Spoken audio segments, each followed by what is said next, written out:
베델, 이스라엘의 대단히 중요한 지역입니다. 과거도 그랬지만 앞으로 베델은 북이스라엘의 제의, 즉 예배의 중심지가 되죠. 안타까운 것은 여로보암이 북이스라엘을 만들면서 백성들이 자꾸 남쪽 예루살렘 성전에 가서 예배하는 모습을 보고 백성들이 떠날까, 그리고 또 자신이 죽을까 두려움에 빠지게 됩니다. 이 두려움은 생각지 않은 행동을 만들게 하죠. 결국 베델과 단에 금송아지를 만들어 놓고 바로 이것이 너희들을 애굽에서 건져낸 너희들의 신이라 라고 말합니다. 그 베델이 지금 오늘 말씀에 등장하는 것입니다. 근데 흥미로운 것은 여호수아와 비교해서 보면 이 베델은 사실은 베냐민 지파 땅입니다. 근데 오늘 말씀에 보면 요셉 가문이 베델을 치러 올라가서 요셉 가문이 정탐하고 요셉 가문이 정복하는 것을 보게 되어지는 것입니다. 베냐민에게는 중요한 두 땅을 주었어요. 하나는 예루살렘이고 하나는 베델입니다. 근데 공교롭게도 베냐민은 두 귀한 성들을 하나도 정복하지 못한 상태로 지나게 되어지는 것입니다. 여러분, 오늘 지금 사사기의 모습이 그래요. 이스라엘이 사실 이미 여호수아를 통해 정복 전쟁을 끝냈다고 말하지만 사사기를 향해서 들여다보면 계속해서 땅이 또 그 성이 정복되어지는 것을 보게 되어지는 것입니다. 그리고 이 여호수아서를 가만히 살펴보면 실제로 여호수아서에서 성이 불탔다, 완전히 그 성이 해파되었다라고 하는 것은 세 개밖에 등장하지 않습니다. 하나는 여리고, 또 하나는 아이, 그리고 마지막이 하솔입니다. 북쪽에 있죠. 이 세 개 외에는 다른 성들은 사실 어떻게 정복되었는지가 자세하게 기록되어지지 않는데 오늘 사사기를 보면 분명히 알게 되어지는 거죠. 그냥 그 속에서 조금 더 나은 지위의 이스라엘이 있었다라는 거예요. 즉 상대적으로 그 지역을 다스린다라고 말하지만 정말 그 땅을 다 자신들의 그러한 식민지로 만들었냐 묻는다면 그러지 못했다라는 거예요. 그냥 조금 더 우월한 정도에 머무른 채로 이스라엘이 그대로 흘러가고 있고, 그 중에 제일 심각한 지파가 베냐민 지파라는 거예요. 땅을 줘도 아무것도 정복하지 못한 상태로 그 땅이 진행되고 있다는 것입니다. 우리가 살아가면서도 참 이런 비슷한 미지근한 모습이 있을 때가 있지 않습니까? 다 몰아낸 것처럼 보이지만 그냥 직분만 가지고 있고, 그냥 경험만 가지고 있고, 아니면 오래 믿었다라는 것 외에는 다른 점이 없는 거예요. 그냥 그 자리에 하나님이 주셨다라는 것 외에는 아무런 일도 일어나지 않고 그대로 사라지게 되어지며, 그 정작 그 땅에 다른 백성들이 와서 그것을 정복하고 있는 모습입니다. 정탐꾼들이 그 성읍에서 한 사람이 나오는 것을 보고 그에게 이르되 청하노니 이 성읍의 입구를 우리에게 보이라. 그리하면 우리가 내게 선대하리라. 아멘.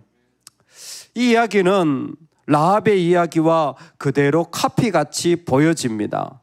서로 언약을 맺어서 내게 선대하리라, 헤세드라는 신실함의 자리를 서로가 지킬 것을 약속하는 것입니다. 조금 차이점이 있다면 라합은 이스라엘의 흡수가 되었고, 오늘 베델에 있는 이 사람들은 성문을 보여주고 나서 자유를 얻어서 해쪽 속의 땅에 가서 새롭게 다시 루스라는 베델의 옛 이름이죠, 또 다른 도시를 만들어서 자기들끼리 살아가게 되어지는 것입니다. 사사기 2장 2절에 보면 그 백성과는 어떤 언약도 하지 말 것이라 라는 여호수아 말씀이 반복되어지면서 결정적으로 비슷한 이야기지만 너무 다른 모습임을 알게 되어지는 거예요. 정탐꾼들과 정탐꾼을 보내어서 약속을 하고 그 사람들을 살려서 보내주는 것, 아예 참 예전처럼 그런 정복하는 일이 일어나는구나 라고 생각되어지지만 사실은 뭐냐면 너무 달라도 많이 다르다라는 거예요. 같은 자리에서 일을 하고 있지만 그 중심이 너무 다르다라는 거예요. 여러분, 봉사하고 있다고 다 그게 정말 하나님을 향하여서 교회를 사랑하는 마음으로 함께 순종하며 하느냐, 내가 가정을 섬기면서 일을 하면서 정말 하나님의 부르심으로 하느냐 묻는다면 다 다르다라는 거예요. 지금 이 모습이 그래요. 라합에게 언약을 맺었을 때는요, 라합이 요청한 겁니다. 그들은 하나님의 소문을 듣고 이미 마음이 무너졌던 상태였어요. 그런데 오늘 이 이야기는 정탐꾼들이 가서 약속을 맺어서 선대하는 거예요. 이 도시가 얼마나 위협적이냐, 사실은 전혀 말하고 있지 않습니다. 여리고와는 완전히 상황이 달라요. 어떻게 보면 이와 같은 일이 꼭 필요한가? 이렇게 꼭 이 사람들을 여기에서 약속을 맺어가지고 이렇게 선대까지 할 필요가 있나? 하나님의 말씀은 언약을 맺지 말라고 했는데, 미묘하지만 너무 큰 차이죠. 즉 하나님과 전혀 상관없는 모습이 지금 베델을 정복하는 요셉의 마음속에 그대로 일어나고 있다라는 것입니다. 요셉이 베델을 정복하는 모습은 참 여러 가지 부분에서 많이 가슴 아픈 부분입니다. 미묘하게, 아니면 이미 마음도 없이 타협한 채로 그 삶을 살아가는 베냐민, 그리고 요셉, 그리고 그 땅에 살아가는 사람들이 마치 모래알처럼 각자 굴러다니는 모습을 보게 되어집니다. 베델은 그런 부분에서 우리에게 참 중요한 도전을 줍니다. 여러분, 베델이 어떤 곳입니까? 족장 야곱이 그 두려움과 어려움 속에서 형을 피하여 라반 집으로 도망갈 때에 그곳에서 하나님의 꿈을 보고 사닥다리가 오르락내리락 하는 것을 보면서 하나님의 약속을 받은 자리입니다. 내 씨로 말미암아 모든 족속이 복을 얻으리라. 여러분, 이게 진정한 베델의 모습이에요. 이게 진짜 베델의 모습입니다. 근데 사사기에서 베델은 그저 지도에서 경계선 정도 외에는 아무런 역할을 하지 못합니다. 열왕기서로 가면 이건 우상 숭배의 근원이 되어지는 거예요. 여러분, 지금입니다. 지금이에요. 지금 미지근한 베델 같은 마음을 빨리 바꾸셔야 합니다. 할렐루야. 그저 타협하고 적당하게 그 자리에서 누리고 살아가는 삶의 자리를 지금 결단해야 돼요. 지금 우리에게 하나님 주신 기회입니다. 여러분, 온전히 주님의 것이 되기를 주의 이름으로 축원합니다. 베델은 온전히 주의 것이 되어야 돼요. 베델로 살아가는 하나님의 백성들은 온전히 주의 것이 되어야 돼요.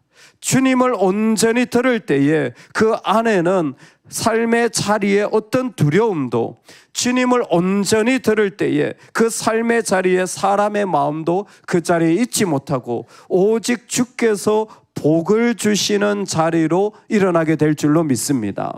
그 주님을 온전히 듣는 그 연약한 한 사람을 인하여서 하나님은 이 땅의 모든 족속이 복을 받는 자리로 하나님이 세워가시고 일으켜가시고 축복해 주신다라는 겁니다. 별거 아니지만 하나님을 온전히 듣는 자들을 통하여 하나님을 일으켜가시는 거예요. 인도네시아의 선교사님이 한국에 나와 계시다는 이야기를 한국에 있는 한 목사님이 들으시고 저한테 전화를 했어요. 목사님, 그 인도네시아 그 바탐의 선교사님이 한국 나와서 계시다면서요. 네. 그러면 그 현지는 어떻게 됩니까? 그 선교 다 끝나는 거 아닙니까? 아니요. 현지 사역자들이 선교사님 없어도 충분히 잘할 역량이 있고 그렇게 이미 다 진행하고 있습니다. 그랬더니 대뜸 그분이 저한테 이렇게 말씀하시는 거예요. 야, 스피릿교회 대단하네. 선교지 섬긴다고 했더니 선교사 없이도 돌아가는 선교지가 됐네. 저는 그런 생각을 해본 적이 없는데 그분이 보시기에는 스피릿 교회가 선교한다더니 야, 선교사가 떠나와도 선교지가 굴러갈 만큼 선교가 됐다면 진짜 수고 많이 했다고. 수고를 많이 했나? 그냥 하나님이 주신 마음을 따라서 섬겼을 뿐이죠. 가게 하시고 만나게 하시고 부르게 하시고 순종한 것뿐이에요. 그랬더니 선교사님이 떠나왔는데 보니까 문제없이 잘 굴러가요. 아, 선교사 없어도 되겠구나. 아니요, 선교사님이 계시면 더 왕성하게 일어나겠지요. 하지만 적어도 이 정도 되어진 겁니다. 여러분, 우리에게 지금 이 믿음이 필요한 거예요. 여러분, 만약에 이 땅에 코로나가 다시 온다고 할지라도, 이 땅에 만약에 전쟁이 다시 일어난다고 해서 목사님이 없다, 교회가 없다고 할지라도, 여러분, 우리는 하나님을 온전히 듣는 자로 살아갈 수 있는 믿음이 되기를 소망합니다. 하나님을 온전히 듣는 자로 나아가는 믿음의 자리, 그게 베델입니다. 베델의 축복은 하나님께서 그들과 함께 하신다는 놀라운 약속입니다. 여호와께서 그와 함께 하시니라. 확실합니다. 주님이 이 땅을 요셉에게 주고 계시고 주님은 분명히 우리에게 우리의 모든 필요를 지금도 허락하여 주십니다. 할렐루야. 하나님은 확실합니다. 믿는 자들에게 자신을 드러내시고 정말 그 가운데 자신의 모든 것을 내어주시는 분이십니다. 우리는 우리 자신을 확인해 봐야 돼요. 정말 주님이 간절히 필요한가? 정말 주님에게 간절한가? 향료 옥합을 깨트릴 만큼 주님에게 간절하여 주님 말씀만 하세요. 주님 말씀만 하세요. 주님 원하시기만 하세요. 그러면 제가 그것을 다 듣고 그대로 살아가겠습니다. 그 땅이 베델이에요. 그 땅이 하나님의 집으로 세워진 그 모습입니다. 알파인 스키를 하는 체사라라는 선수의 이야기를 들었습니다. 스키를 하는데 그 깃대를 이렇게 지나가는 게 알파인 스키 아닙니까? 그래서 종착역까지 가는데 이 선수는 시각장애인이에요. 눈을 보지 못하는데 그 스키를 타고 그 깃대를 제치면서 내려오는 거예요. 아니, 어떻게 이런 일이 가능합니까? 유일한 방법은 앞에 이 선수 앞에 가이드 러너라고 해서 먼저 내려가는 선수가 있어요. 선수가 내려가면서 야, 5m 앞에 깃대 있다. 야, 왼쪽으로 돌아야 돼. 야, 지금 눈의 빙질이 미끄러워. 안내해 주는 거예요. 그러면 이 선수는 눈에도 보이지 않지만 그 이야기만 듣고 출발선에서부터 도착점까지 내려오는 거예요. 선수로서 활동하고 있는 겁니다. 오늘 우리 믿음이 저는 그와 같다고 생각해요.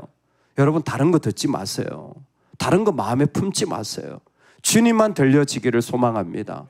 주님만이 내 안에 들려지면 우리의 그 작은 씨로 말미암아 열방이 복을 얻게 될 줄로 믿습니다. 그게 베델의 모습이에요. 그게 진정한 베델의 모습이에요. 베냐민도 미제건하고 베델에 있는 자들도 다 자기 땅을 찾아 도망가고 심지어 요셉조차도 하나님 앞에 말씀을 타협하며 모래알같이 이 마음 저 마음 품고 있는 모습이 이 장면에 나타났다면 하나님이 궁극적으로 원하셨던 모습은 그 안에 천사의 사다리가 오르락 내리락 하며 하나님의 이야기가 마음껏 전해지는 사람, 하나님 원하시는 것이 들려질 때 간절한 마음으로 그것을 향하여 하나님께 달려가는 베델의 모습, 오늘 그 모습이 우리의 전부가 되기를 주의 이름으로 축원합니다. 아멘, 아멘. 우리 같이 하나님 앞에 기도하며 나아가겠습니다. 이 아침에 기도할 때 하나님, 베델 같은 원래 야곱이 가졌던 내 씨로 말미암아 모든 족속이 복을 얻을 것이라.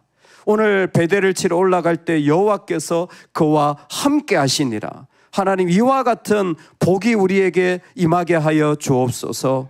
그러기 위하여 내 마음이 간절히 하나님만을 찾는 심령이 되게 주님, 내 마음에 주님이 온전히 들려지고 정말 작은 일이라 할지라도 주님의 말만 듣고 따라가지게 되어지는 하나님 복이 내 마음에 가득한 주님을 향한 순종이 있게 하여 주옵소서.